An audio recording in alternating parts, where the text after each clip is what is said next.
بسم الله الرحمن الرحيم maanta waxaynu bilaabanayay casharkeeni labaad ee maadada mechanics maadada mechanics casharkii hore waxaan ugu soo hadalnay theory-ga mechanics waa maxay mechanics maxaa loo qaybaa mechanics resultant waa maxay resultant maxaa lagu helaa soo marka maanta waxaan u maleynaa dhammaan waxaas waxa ahay theory soo maanta waxaan u imaaneynaa sidee loo helaa mechanics qab macnaha wixii aan theory ku soo sheegnay ayaan halkan ku sameyneynaa iyadoo xisaab ah soo marka let's do it aan sameyno example kan ardayda haysato buuggan analytic mechanics by Virgil Kanicki la yiraahdo ardaydaas haysato waxay la habeyn karaan ardayda haysan insha Allah waxaan isku dayaa inay helaan PDF ka buugga waxay tagaan problem 51 oo ah chapter kan resultantiga problemkiisii koowaad soo marka problem 51 marka tagto su'aasha waxay leedahay determine the resultant force waxa soo haysaa resultant force by algebraical and graphical theory casharkii hore ee mechanics-ka ee theory-ga aan ku sheegay waxaan idhahnay laba qaab ayaa loo helaa laba qaab oo lagu heli karaa resultant algebraical iyo graphical so labadiiba maanta waan sameynaynaa xisaaba so please alxamdulillah so no problem waan sameynaynaa without hesitation marka waxaan la siiyay sawirkan oo ah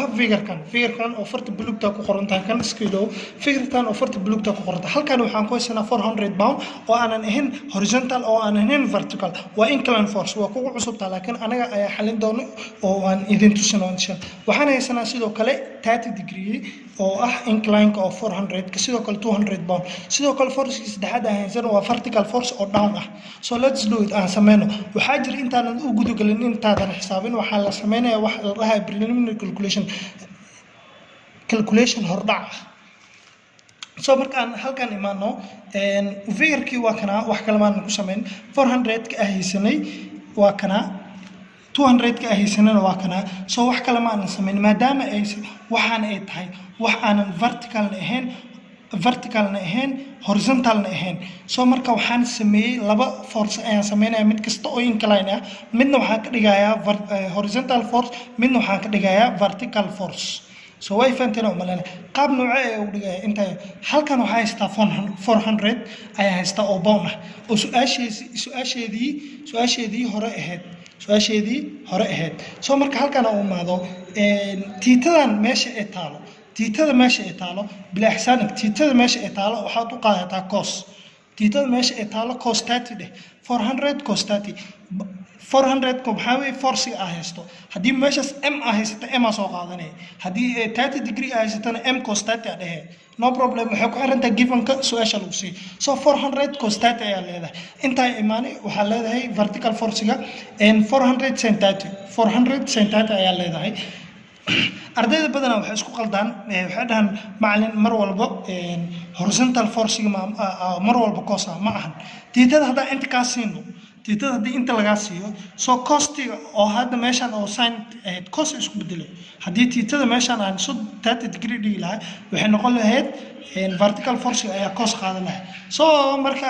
waxaan maleynayaa inay fahmi doontaan ardayda fahmi doonaan insha Allah isku daya haddii aad wax ka qaweysan assignment-yada insha Allah ana nil xali doono ama niga caawi doono so marka halkan meesha aan haysano marka la ku celinayaa halkan meesha aan haysano tiitada ayaa waxaa noo ah cos so 400 kan waa haysanaa 400 cos 30 degree oo ah horizontal force horizontal kayda maxaa waa positive waa dhankaas ay u socotaa ana xasuusnaano halkan waa positive oo ah vertical force oo 400 sin 30 sidoo kale waxaa dhigi kartaa hadaa inta cos u qaadato waxaa dhigi kartaa 400 cos 30 meehno inta 90 maxaa ka dhiman intaas meeqay noqonaysaa 60 degree laakiin insha Allah markaad 400 cos 30 degree iyo 400 sin 30 degree labadooda waxaa weeye qiimo isku mid ah ani geliyo 400 ujeedana maleyna niso 400 cos 400 sin 30 degree dheh qiimaha soo baxaysa waa maxay waxay soo baxaysaa 200 so 200 soo baxaysa ujeedin haddii aan dhahana 400 cos 60 degree na iyadana waxay soo saaraysaa isla 200 ujeedin isla 200 so marka labada qiimo isku mid waa laakiin waxaan niifarayaa intaad ka fahmaysaan ha ku wareerin maadaama inta cos iyo cos ay tahay ku wareerin meesha tiitada taala cos 30 u qaada tan kalena sin 30 u qaada iskiilow kan insha Allah markaad advance noqotaad casharada ku xigo oo ku adaga wax badan practice more than 10 examples markaad macnaha ka shaqeyn karto ayaad isku dayi kartaa kan kala umaano meesha waxa haysanaa 200 meeshan kore waxa haysanaa 200 meesha ay tiitada taalo ayaa noo ah cos 45 degree meesha kalena waxay noo tahay sin 45 degree and 300 kan bongo sababta wax uu bedelo waa maxaa maba loo baahna wax ma laga bedelaa because waa vertical force oo banaanka iska yaalo iska cad so anaga waxa wax ka bedelayna waxa aan vertical ahayn horizontal ahayn hadii vertical tawa iska qaadanayna no problem so marka ay maano horizontal force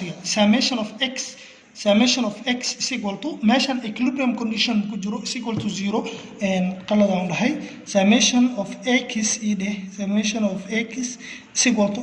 xisaabtana ku xigto bila xisaabtana ay ku xigto equilibrium condition ku jiro so marka maxaa qaadanayna maxaa horizontal force noo horizontal force waxa noo ko 400 cos 30 iyo labo oo ah 200 cos 45 degree wax kale horizontal meesha ma yaalaan wax kale oo horizontal ma yaalaan kan waa plus kan waa negative sababtoo ah midna bidix u socda midna positive u socda wax kale ma sameynaa 400 cos 30 degree minus 200 cos 45 degree summation of fx waxa ii soo baxay 200 204.9 pound so summation of y wax kale summation of y waxa haysta saddex force ayaa haysta 1 2 iyo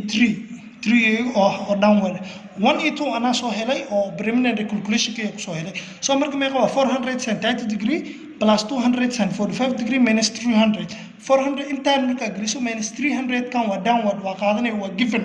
inta marka geliso waxa ku soo baxay summation of y waxa ku soo baxay 41.42 so marka resultant waxa lagu helaa isku darka wadarta isu geynta ama isku darka summation of horizontal force oo la isku heray plus summation of vertical force oo la isku heray oo root square laga bixiyo way faantina malena isku darka horizontal force oo la isku heray plus summation of vertical force oo la isku heray oo la isku daray oo dhamaantood root square laga bixiyo qaabka ay u samaysan tahay bila ihsaan isku day inaad u samayso ardayda qaar waxay sameeyaan inay qalqaldaan macnaha sida u qoranta barakadaha iyo u kala xirxiraysid u kala xir soo marka hadii aan gelino waatana summation of horizontal force waxaan soo helnay 204.9 oo square plus summation of vertical force waxaan soo helnay 41.42 oo square root square markii laga saaro waxaan soo baxay 209 oo pound answerkii summation of vertical kii way kana waxa waa summation of horizontal kii soo marka waxa loo baahan yahay theta sababta theta loo baahan yahay waxa waay in la ogaado resultantiga intee dhacay because intii ma hal mar and resultantiga markay saan tahay afarteed macna x resultantiga inta waa dhici kartaa laakiin inay afartaas meel dhici karto waxa ii sheegay directionka oo ah theta angle-ka ii sheegay angle-ka bila ihsaan hadii inta dhici karto angle-ka ii sheegay hadii inta dhici karto angle-ka ii sheegay hadii inta dhici karto angle-ka ii sheegay soo angle-ka waxay ku xiran tahay waxa soo angle-kan waxa lagu helaa vertical force tan inverse waa nitusa qaabka loo geliyo scientific tan inverse oo bracket la geliyo vertical forces oo ah 41.42 geego oo loo qeybiyo horizontal force oo ah 204.9 oo ah horizontal force geego dan oo tan inverse line waxana soo baxay 11.42 hal mar aan gelino intii ma shift taawo tan inverse iska dheh bracket ka furo inaad ujeedana malena isku day inaad arkaysaan ma dhahdeen waxaa dhahdaa 41.42 divided by 204.9 sorry hal mar waxaa isku qaybisaan 41.42 idaha divided by 204.9 caadi isku qaybi then waxaan ka saarnaa tan inverse idaha answerka geliya then 11.42 oo ah oo jeedin 11.42 intee dhacdaa marka 11.42 waxay dhacdaa fast macnaha 0 to 90 macnaha fast degree dhacdaa soo marka arteedan waxaan soo helnay 209 tiitadeena waa su'aal wax kale ma sameynaa waatana hadhow answerka ugu dambeeya ee laga rabo waxaa waaye algebraical hadda macnaha anaga maxaa soo graphical waaye algebraical xisaabta aan soo sameeyno waxaa waaye qaab algebraical qaab xisaabaadkan aan soo sameeyno waxaa waaye algebraical waaye soo hadda maxaa noola diray graphical resultant oo soo heli karnaa meesha ugu tagi kartaa haddaan lagu dhihin resultant soo saar value inta soo hesho algebraical ku soo saar haddaan lagu dhihin value inta soo hesho iska dhigi kartaa summation of x soo marka haddeertan waxaa soo helnay summation of x oo positive ah waxaa soo helnay waa positive horizontal force haddee positive tahay inta soconay dhankaan u soconay haddee positive tahay dhankaan u soconay oo ah plus halkaan waxay ka tahay plus vertical force waxaa soo helnay 41.42 waa positive theta aan soo helnay waa 11.42 art aan soo helnay oo resultantiga soo helnay waa 209 waxaa ii soo bixi karto tusaale kan minus ii soo bixi karto doo minus ii soo bixi inta ujeedina mi fahmusaa haddoo kan for example halkaan imaawo waxaa ii soo bixi karta saana ii soo bixi karta minus waa mugta minusteeda haba iyo qorinba macnaha summation of x qiimeeda iyo qor minus tana ii caddaynayso maadaama ay tahay dhankaan u socoto dan tiitadan waxaa qasab inay 9 wax ka badan soo baxdo oo ah 110 oo kale iska dheer mi fahanta ama 130 so arkan halkaas ay dhiga intana summation of fy ay dhiga inay fahanteen oo madan so marka waxaan muhiimada waxaan loo sawiraa waxay dhammaan forceski hadaaye forceskan mujida forceskan oo unknown ka ah inta ugu ma forceskan oo horizontal ka ah sorry forcesta incline ka ahay saddexdan force iyo 300 kood ee dhan saameyntooda ugu badan resultant force maxaa waaye saameynta ugu badan waa waxay dhacaysaa halkaas dhankan ay dhacaysaa waa matala waxaas waxaa lagu sawirayaa graphicalka kan soo resultantiga wixii waatana insha Allah example oo waxaan isku duwi doonaa aad u fara badan isbuucan mechanics kan waxaan isku duwi doonaa inay ka baxaan ilaa jimcaha 2 cashar kale oo kan aan ku jiro insha Allah 3 cashar ardayda reer mechanics waxaan rajaynayaa inaad aad iyo aad u shaqeysaan insha Allah assignmentiga aan rabo inaan diro problem 41 problem 51 may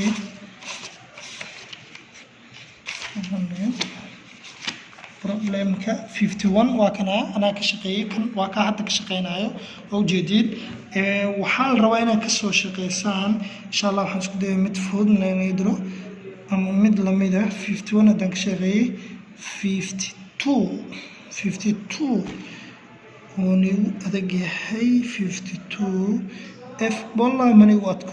f manigu adko 52 manigu adko just kan ayaa wuxuu yahay compression force oo wuxuu soo aadayaa dhankan ayuu soo aadayaa markaad incline sameynaysaan waxaa ka sameynaysaan intii imaam hal mar imaam kaas problem 52 ee buugga insha Allah ayaan isku dayaa markaad sameynaysaan hadda ayaan isii horraacaa inta waxaa lagu siiyey x f lagu siiyey f na qiimaheedu waa lagu siiyey meeqa f la siiyey 500 pound ayaa la siiyey 500 pound meeshaan waxaa la siiyey mujadid inta tookadan tiitada halkan ayaa la siiyey waa 700 pound